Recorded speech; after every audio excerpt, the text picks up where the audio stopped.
Jeune femme frappée en plein Paris, le suspect devant la justice jeudi. Les images de l'agression avaient suscité l'indignation générale. L'homme qui avait violemment giflé une jeune femme mi-juillet en plein Paris a été identifié par sa victime et comparaîtra jeudi devant le tribunal correctionnel de Paris.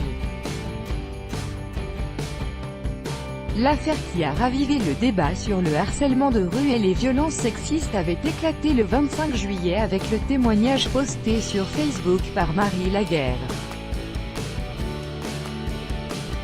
Cette étudiante de 22 ans racontait la violente agression qu'elle avait subie la veille en plein jour alors qu'elle rentrait chez elle, dans le nord-est de la capitale.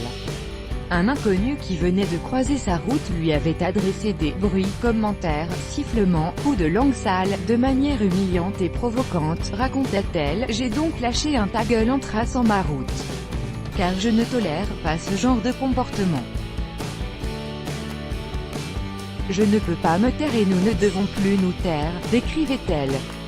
Mais si n'a pas plus serum qui lui est de bord jeté un cendrier dessous avant de la s'ouvrir de la frapper au visage en pleine rue, en pleine journée, devant des dizaines de témoins qui étaient établés à la terrasse d'une bar, avaient agité. Les images de l'agression, captées par une caméra de vidéosurveillance, avaient tourné en boucle sur les chaînes d'information et les réseaux sociaux, suscitant un vaste mouvement de réprobation dans le sillage des mouvements. L'affaire rebondit maintenant sur le terrain judiciaire. Interpellé lundi, un suspect âgé de 25 ans a reconnu être l'homme apparaissant sur la vidéo, a-t-on appris mercredi de sources proches de l'enquête, confirmant les déclarations de la victime elle-même. Je l'ai reconnu sur des photos que l'on m'a montrées, a indiqué l'AFP Marie Laguerre, qui s'est rendue mercredi matin dans le commissariat du 19e arrondissement parisien où le suspect avait été placé en garde à vue. Trouble psychiatrique. Il n'y a toutefois pas eu de confrontation.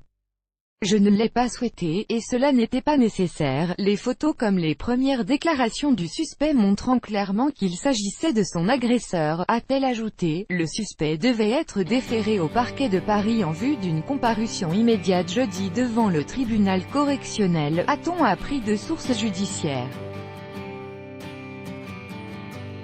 Il avait été arrêté dans le cadre d'une enquête ouverte fin juillet pour des faits qualifiés de harcèlement sexuel et violence avec arme, en l'occurrence un cendrier, ayant entraîné une incapacité totale de travail (ITT) inférieure à 8 jours.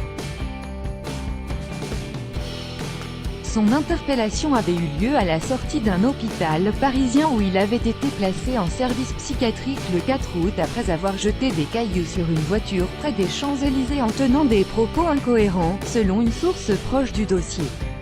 Après enquête, les policiers ont remonté sa piste, a ajouté cette source, précisant que l'homme était connu pour des faits de violence au sein de sa famille.